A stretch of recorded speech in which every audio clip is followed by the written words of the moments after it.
bé. Conta'm un poc quins són els sentiments ara mateix. Bueno, moltíssima emoció. No vos diré que no estem un poc cansats perquè duim quasi 36 hores de viatge, però la veritat és que ha valgut molt la pena, estem molt emocionats, super agraïts de que m'han vingut tots els amics aquí a rebre i molt orgullosos també per l'ho aconseguit, o sigui que millor impossible. Entrava dins les previsions quan partiu, fèieu comptes, sabíeu quan anava la cosa o ha estat sorpresa també? Sí, ha estat, al final sorpresa, no és que hagi estat sorpresa perquè nosaltres anàvem amb intenció d'intentar guanyar, però en aquestes competicions on participen tanta gent i tanta gent a més en tanta categoria, no només has de saber el que fas i saber adaptar, sinó que tot influeix un poc i tot ha de sortir un poc rodat i així va ser. I contentíssims, però Quina és una mica la clau de Setsi per guanyar una competició així i un poc que se troba allà, les condicions d'aigua, de mar, de peixos i com és un poc pescar allà i quina ha estat la clau per aconseguir la victòria? Jo crec que la base per poder competir en aquest tipus de competicions quan te'n vas tan a lluny i quan no coneixes on vas, és primer tot el previ que has fet, és a dir, informar-te molt de tota la situació del que hi ha allà, intentar informar-te al màxim, anar amb molta feina feta i després, quan ets allà, que sempre arribes un parell de dies antes per poder entrenar i per poder veure un poc les condicions reals que hi ha allà, bàsicament és adquirir molta informació sobre triar el gra de la paga i detectar molt la forma de pescar d'allà.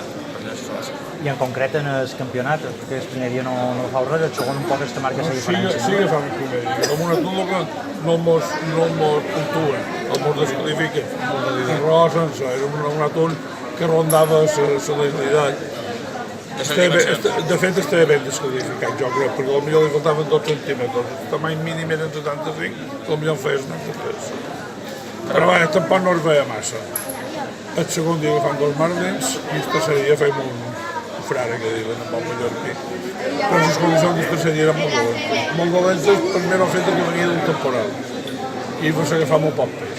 Per continuar comptant que hi ha hagut molt poc peix. I això és al final el que ens vam intentar adaptar quan realment no anàvem preparats millor per això i el segon dia ens va anar molt bé perquè van agafar 2 peixos molt importants i que va marcar la diferència del campionat. Entenc que sou 3 però qui ha estat el bo? Qui ha estat un poc el patró o un poc la clau? Els pescadors són els. Aquí te dic, aquí en el final és una cosa d'equip perquè, i així t'ho dic, hi ha hagut coses que han marcat la diferència sobretot el segon dia i són petits detalls que al final te fan arribar al que has aconseguit i tots aportam la nostra gra d'arena. No perdre mai la forma quan tu estàs pescant. I fan amb una marna a les 11:30 del matí, mos quedava mitja hora perquè venia una altra. I mos picava 2 minuts antes de tancar estany, 3 minuts antes de tancar estany. Mos donaren una hora per treure-lo i el van treure 47 o 48 segons antes de que s'acabés. Antes de tancar el límit. És dir que va venir tan lluc com la pell d'arnàs, per dir qualque cosa, mallorquí, xerrant de mallorquí. I ara què espereu? Que això és defensar títol, cercar nous fites, com són els objectius? Això ara disfrutar-ho, després com us agrada la pesca però també us agrada competir, pot seguir competint i podria ser tenir a defensar el títol l'any que ve si es mos classificant, perquè ens hem de classificar i si no, potser competir en altres competicions que hi ha també americanes que mos fa il·lusió també, o sigui, ja veurem un poc anirem al sobre de marxa, per seguir competint segur. Això és l'idea.